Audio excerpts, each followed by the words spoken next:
Let's figure out how much we save if we get 20% off of $75, and then let's also look at the final price.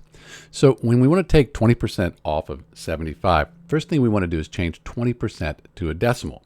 And the way you do that is you divide by 100. So 20 divided by 100, that gives us our decimal. That's 0.2.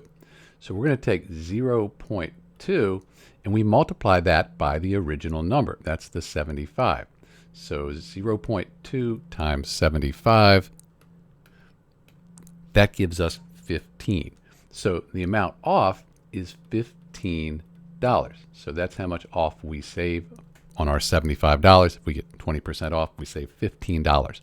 The final price, all we have to do is take the original, that's the 75, minus how much off we had, which was 15. So 75 minus 15, that gives us $60.